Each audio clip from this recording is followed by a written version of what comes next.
Hello नमस्कार दोस्तों, three teacher education में आप सभी का बहुत बहुत स्वागत है। दोस्तों आज की इस वीडियो में हम लोग पढ़ने वाले हैं सिंधु घाटी सभ्यता के बारे में। दोस्तों सिंधु घाटी सभ्यता जो है वो आपके आने वाले एग्ज़ाम पीईटी का जो एग्ज़ाम होने वाला है उसमें बहुत ही महत्वपूर्ण रोल अदा करती है। दोस्तों आज का वीडियो बहुत ही यूज़फुल होने वाला है, तो आइए शुरू करते हैं। दोस्तों जो सिंधु घाटी सभ्यता है वो प्राचीन जो विश्व की सभ्यताएं हैं उनमें से प्रमुख स्थान रखती है। इसके कई नाम हैं। इसे हड़प्पा सभ्यता के नाम से भी जाना जाता है, इसे सिंधु सभ्यता के नाम से भी जाना जाता है और इसे सरस्वती अथवा सिंधु सरस्वती सभ्यता के नाम से भी जाना जाता है।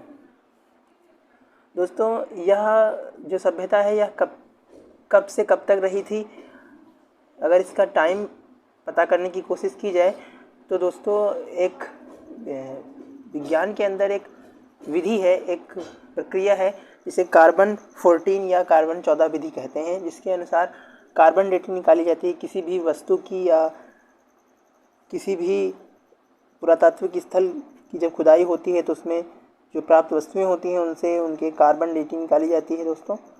जिसके अनुसार जो सिंधु सभ्यता है उसका जो समय प्राप्त हुआ है वो 2350 ईसा पूर्व से 1750 ईसा पूर्व माना गया है। दोस्तों सर्वप्रथम बार हड़प्पा सभ्यता की खोज चार्ल्स मेसन नाम के आदमी ने की थी, जो कि 1842 ईस्वी में की थी।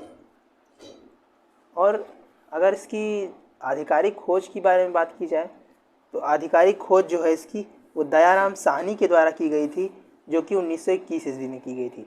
दयाराम साहनी ने ही हड़प्पा सभ्यता की खोज की और हड़प्पा नामक नगर का उत्खनन शुरू किया था।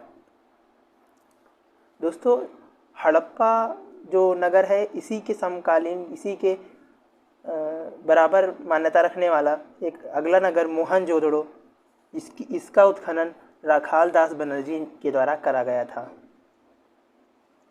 दोस्तों अगर बात करें सिंधु घाटी सभ्यता के क्षेत्र की तो इसका क्षेत्र 13 लाख वर्ग किलोमीटर में फैला हुआ था। दोस्तों आइए मैप में आपको दिखाते हैं सिंधु घाटी सभ्यता का जो भौगोलिक विस्तार था वो कहाँ से कहाँ तक फैला हुआ था। दोस्तों ये देखिए मैप मैंने बनाया है, आप इससे समझ सकते हैं कि सिंधु घाटी सभ्यता का क्षेत्र कहाँ से कहाँ तक विस्तृत था। दोस्तों देखिए यहाँ सिंधु घाटी जो सभ्यता थी वो उत्तर में जम्मू कश्मीर से लेकर के दक्षिण में महाराष्ट्र तक विस्तृत थी और पूर्व में उत्तर प्रदेश से लेकर के आज के जो बलूचिस्तान है, उस समय का भारत और आज का बलूचिस्तान जो पाकिस्तान का पश्चिमी प्रांत है दोस्तों, वहाँ तक विस्तृत थी। आइए आगे देखते हैं, आगे बात करते हैं सिंधु घाटी सभ्यता के प्रमुख स्थलों के बारे में। दोस्तों सिंधु घाटी सभ्यता के कई प्रमुख स्थल हैं, जिनमें से हड़प्पा सर्वप्रथम हमारे सम्मुख आता है। दोस्तों जो हड़प्पा है, हड़प्पा नगर का उत्खनन 1921 ईस्वी में, अभी हमने पीछे पढ़ा, दयाराम साहनी ने इसकी खोज कर किया था।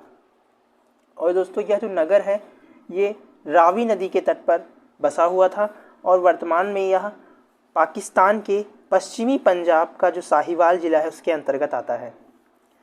यहाँ जब दोस्तों उत्खनन किया गया तो कई सारी वस्तुएं प्राप्त हुई हैं, जिसमें से एक बर्तन पर बना हुआ मछुआरे का चित्र और समाधान पेटिका, शंख से बना हुआ बैल, स्त्री के गर्भ से निकलता वृक्ष, स्वास्तिक चिन्ह, सीपी का पैमाना इत्यादि प्रमुख हैं। दोस्तों स्वास्तिक चिन्ह आपको पता होगा इस तरीके का होता है, देखिए कुछ इस तरीके का बना हुआ होता है, जो हमें सिंधु घाटी सभ्यता के हड़प्पा नगर से प्राप्त हुआ है। हिंदू धर्म में इसकी बहुत मान्यता है। दोस्तों आगे देखते हैं अगले नगर के बारे में। अगला नगर है मोहनजोदड़ो। दोस्तों मोहनजोदड़ो का शाब्दिक अर्थ होता है मृतकों का टीला। इसके उत्खननकर्ता राखाल दास बनर्जी थे। यह नगर सिंधु घाटी सभ्यता की जो नदी थी सिंधु नदी, उसके किनारे पर बसा हुआ था। वर्तमान में यह लड़काना जिला प्रांत जो है लड़काना जिला में है स्थित और सिंध प्रांत जो है पाकिस्तान का वहाँ पर स्थित है। यहाँ से जो प्राप्त वस्तुएं थी उनमें से प्रमुख रूप से बृहद स्नानागार कांसे की बनी हुई नर्तकी की मूर्ति, योगी पशुपति की मूर्ति और मिट्टी का तराजू तथा घोड़े के दांत इत्यादि जो हैं प्रमुख हैं। और दोस्तों यहाँ मोहनजोदड़ो का एक इम्पॉर्टेंट फैक्ट है कि यहाँ की जो शासन व्यवस्था थी वो जनतंत्रात्मक थी।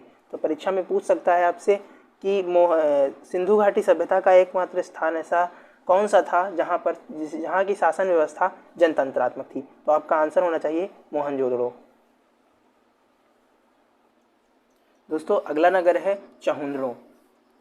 जो चहुंदड़ो स्थल है सिंधु घाटी सभ्यता का, इसका उत्खनन एमजी मजूमदार ने किया था और यह सिंधु नदी के किनारे बसा हुआ था। यह वर्तमान में जो पाकिस्तान देश है उसके सिंध प्रांत के अंतर्गत आता है। यहाँ जो उत्खनन में प्राप्त वस्तुएं थी वो इस प्रकार थी। यहाँ पर जो चित्र पाए गए हैं दोस्तों, उनमें से खुदाई के दौरान जो चित्र पाए गए हैं उनमें से कुत्ते बिल्ली का पीछा करते हुए जो पद चिन्ह हैं वो बने हुए थे। अलंकृत हाथी का चित्र था।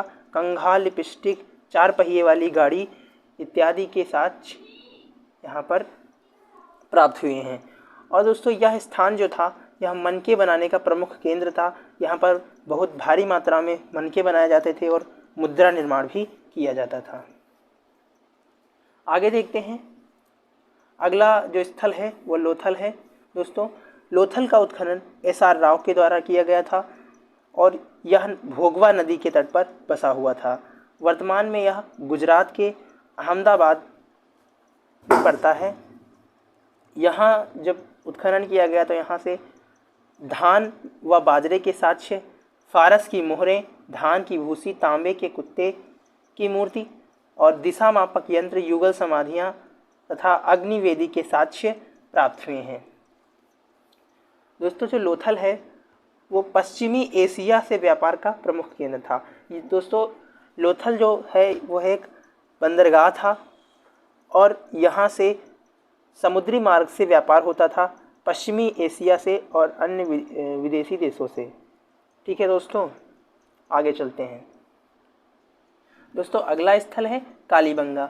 कालीबंगा का उत्खनन बीबी लाल और बीके थापर के निर्देशन में किया गया था। यह घग्गर नदी के तट पर बसा हुआ था और यह वर्तमान भारत के राजस्थान प्रदेश के गंगानगर इलाके में आता है। यहाँ से जो साक्ष्य प्राप्त हुए हैं खुदाई के दौरान वो जुताई के प्राचीनतम साक्ष्य प्राप्त हुए हैं और कांच व मिट्टी की चूड़ियाँ, सिलबट्टा, सूती कपड़े की छाप के साक्ष्य और भूकंप के प्राचीनतम साक्ष्य तथा बेलनाकार मोहरें यहाँ से प्राप्त हैं। दोस्तों परीक्षा में क्वेश्चन पूछा जाता है कि जुते हुए खेत के साक्ष्य कहाँ से प्राप्त हुए, तो आपका आंसर होना चाहिए कालीबंगा। अगला नगर है दोस्तों बनावली।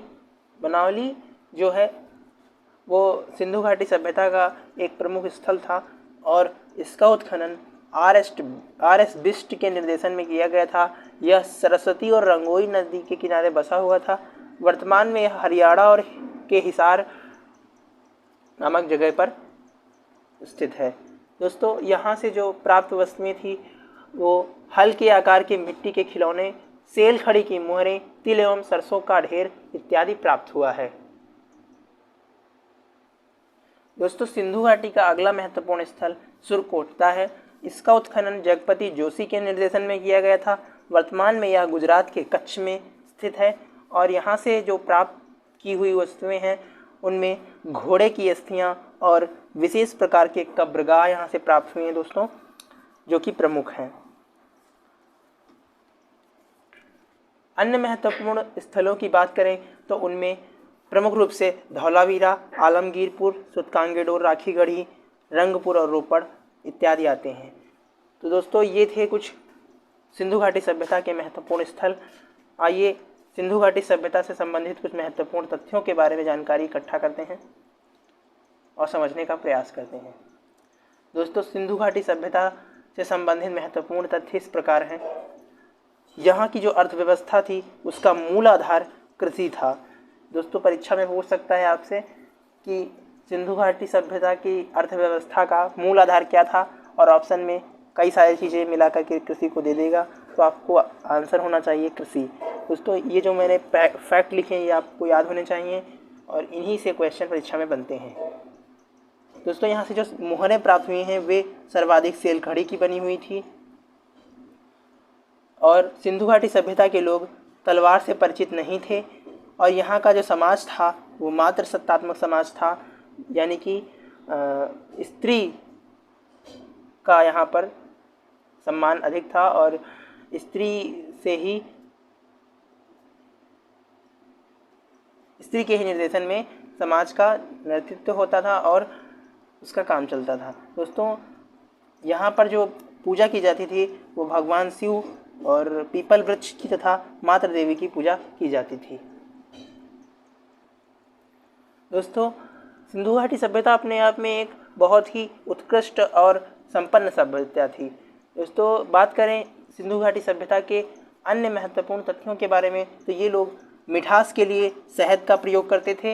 ये लोग मंदिर नहीं बनाते थे, यानी कि मंदिर में भगवान की पूजा नहीं होती थी और क्योंकि यहाँ से मंदिर के अवशेष नहीं प्राप्त हुए हैं।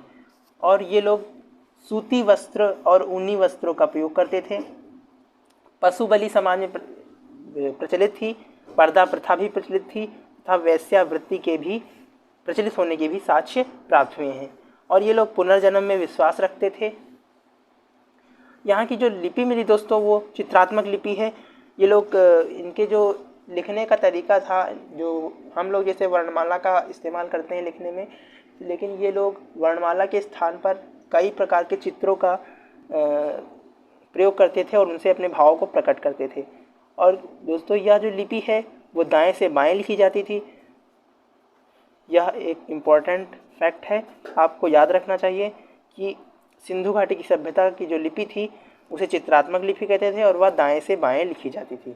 इम्पॉर्टेंट है। दोस्तों दुनिया में जो जिस भी चीज़ का उत्थान हुआ है उसका पतन निश्चित है, इसलिए सिंधु घाटी सभ्यता का भी पतन हुआ। दोस्तों अगर बात करें सिंधु घाटी सभ्यता का पतन कैसे हुआ, इसके क्या क्या कारण थे, तो कई विद्वानों ने अपने अपने अनुसार इसके पतन के कारण बताए हैं। तो आइए देख लेते हैं। दोस्तों गार्डन चाइल्ड एवं मार्टिमर व्हीलर नामक विद्वानों ने माना है कि इसका जो पतन है वो बाह्य आक्रमण की वजह से हुआ है। इनका कहना है कि जो आर्य थे, इसके जो बाद में आने वाली सभ्यता होगी वैदिक सभ्यता, उसके जो जनक, उसके जो संस्थापक थे आर्य, उन्होंने ही इस पर आक्रमण कर इसे नष्ट कर दिया था। तो इनका ये मानना है कि बाह्य आक्रमणों की वजह से सिंधु घाटी सभ्यता का पतन हुआ। अगले विद्वान हैं जॉन मार्शल और मैके महोदय। दोस्तों इन दोनों का मानना है कि बाढ़ और भूकंप से इस सभ्यता का नाश हुआ। अगले विद्वान हैं आर.एल. स्टेइन और अमलानंद घोष। दोस्तों इनका मानना है कि जलवायु परिवर्तन के कारण इस सभ्यता का जो है पतन हुआ। अगले विद्वान दोस्तों एस.आर. साहनी हैं और उन्होंने माना है कि भूतात्विक परिवर्तन के कारण यह सभ्यता नष्ट हुई थी। तो यह थी हमारी सिंधु घाटी सभ्यता। दोस्तों आपको आशा करता हूँ समझ में आया होगा, और अगर वीडियो अच्छा लगा है तो वीडियो को लाइक करें और चैनल को अभी तक सब्सक्राइब नहीं किया तो चैनल को सब्सक्राइब करें और पास में जो बेल आइकन हो उसको भी प्रेस कर देना ताकि हमारी आने वाली हर वीडियो की नोटिफिकेशन आपके पास पहुंच जाए। दोस्तों इसी के साथ मैं विदा लेता हूं, तब तक के लिए नमस्कार। जय हिंद, जय भारत।